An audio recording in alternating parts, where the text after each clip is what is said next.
Jumping right back into the witch build, I'm going to work on the cauldron. The first thing I did was I drilled a whole bunch of holes around the key, and I'm basically using the diamond point as a saw, and I'm going to go right around this way we could pop that key off and get into the inside of the cauldron. Now that I have the circle pattern cut out, I could just pop the key off, and then I'm going to have to use tweezers to get inside here and pull out the supports. The reason we need to pull out the supports is so we can put our LEDs up in there and get everything lit up.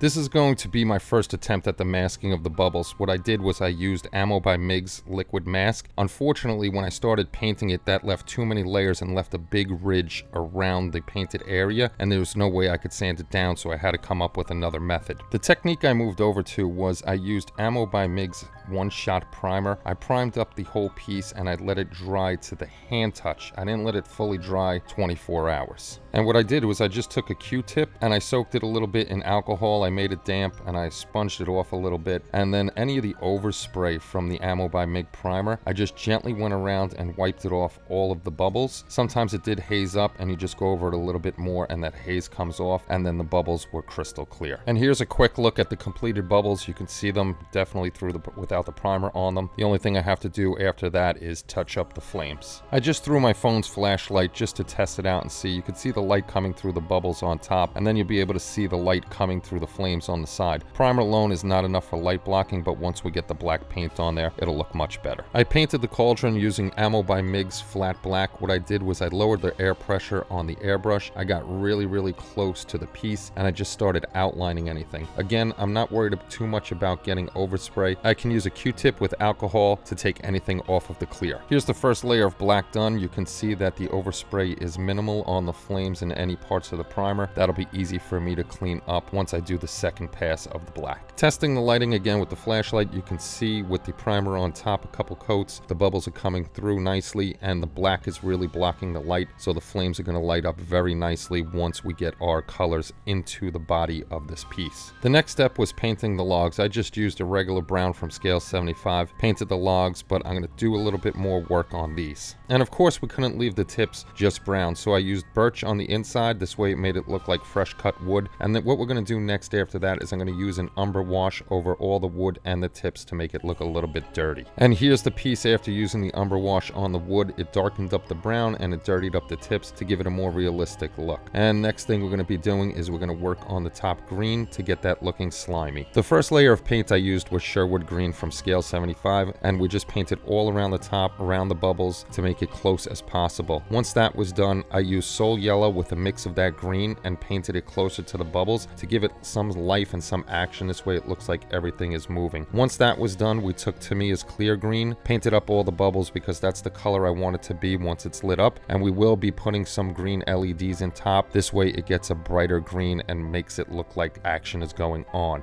The next piece of the puzzle we're going to be working on is the skull and the pile of books. There is going to be a candle up at top, and now we have to take care of priming, light blocking, and taking the key off again. Before I drilled the holes this time, I used a razor saw and I just took off the key by sawing it off really quickly. And then I did the same thing as on the cauldron. I used a Dremel, I drilled around, made a hole. This way we could get inside of the piece. This way we could get those supports out there, free everything up so we could get our LEDs in and light up that candle at the top. And just make sure while you're doing this type of work, taking the supports out, cutting the hole, there is a lot of resin dust. Make sure you're wearing a respirator while doing this. My plan at this point of the build was to make the eyes also light up, but I'm going to show you what happened, and it was a big mishap that changed my mind. The first thing I did was use Ammo by Mig to cover up the eyes so I had no paint in there. The first step I took was I primed everything with Mr. Surfacer 1000 and I let it dry for about an hour or two. After the Mr. Surfacer was dry, I began painting the skull with Vallejo's Bone White. And this is the reaction I had when I took off the Ammo by Mig liquid mask. All of a sudden, everything peeled up. I never had the problem with Mr. Surfacer 1000 peeling, but that peeled right off the model. The model was clean and everything was pretty much dry and should have been able to peel off that liquid mask. So I went a different route and decided not to light up the eyes. So we were back to step one. I ended up having to light block everything again, putting black on the book, the skull, and also on the candle. By the time I tested lighting out, there were some light leaks that I had to deal with again. Next up, I worked on the candle. Of course, we light blocked it with black first. We left the tip clear. This way we could light it up. We used green on there for prosperity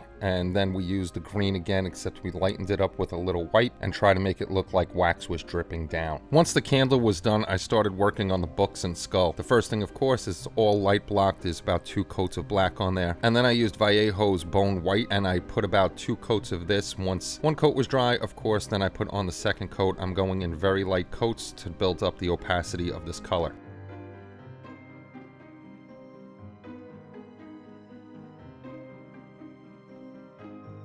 Once the skull was done, I started working on the book. I alternated my colors between Scale 75's leather brown, leather red, and leather black. I'm also going to be doing the pages hopefully in a parchment color, and then I'm also going to be using Folk Art's silver, gold, and bronze for gilding the pages, and also putting the ornamental features on the books. And here are the books in the colors I called out before. On the black books is what I gilded because those are the bigger, thicker textbooks. I used the gold, the silver, and the bronze just to make them different. On the regular books, the thinner ones, that's where I went with the parchment look. I used an off-white on that, and then I used an umber wash over that to make it look dirtier. This way they look like they're worn and not so new. After the paint was dried and sealed, I just used an umber wash and I started filling in the eye sockets and where the nose would be. I don't like using black in these areas. I prefer the umber. I think it gives it a more natural look, a more natural shadow than the black does. It's just preference which colors you want to use. Now that I have the nose blocked in, the next thing I'm going to do is I'm going to use the same umber color and I'm going to run a whole wash over the whole top of the skull. And then once that's dry, I'm going to take a moistened Q-tip and take a lot of it off just to give the skull a grungy feeling, because if you just leave it this bone color, it really doesn't look that good. And here's the skull with all of the wash on there. The next thing I said I'm going to do, I was going to use a Q-tip, but I actually use a moistened paintbrush and I start just wiping everything off on the top layers. It still leaves some behind to make it look dirty, but in the recessed areas it'll leave it there. The eye sockets will be filled in more later on because I've decided not to light up the eyes. And here's the skull after rubbing what I wanted off with the paintbrush that had just water on it. You could see some spots are whiter, some spots are dirtier. I wiped more off on the front just to make that a little bit more highlighted on his cheekbones and above on his brow, and then the rest of the skull is pretty much just a dirty layer over it, like it's been sitting on the shelf for a while. After everything was dry and sealed in, I went back in for the wax now. I lightened up that original green color because I wanted it to seem like the inside of the candle is a lighter color than the outside darker edges, and I just carefully went over all of that. And then when I was done with it, I used Ammo by Miggs satin to give it a little bit of a sheen so the wax looks wet. After I completed the wax on the head, I attached the candle, and the light blocking on this was very difficult. I had to go back in a bunch of times. I also put a 3mm LED up top and I light blocked that. This way we don't get any light through the eyes or through the sides of the skull at the base by the books. Here's a quick test shot of the LED being lit up in the candle. You can see the tip is really nicely lit up. The board will be having a flickering effect. This way that candle's flickering and just doesn't look solid. My yellow LED tape came in. This way I could start working on the base and I can also start working on the cauldron. And here's a quick look at what I plan on doing with the base. It's going to be solid yellow in there.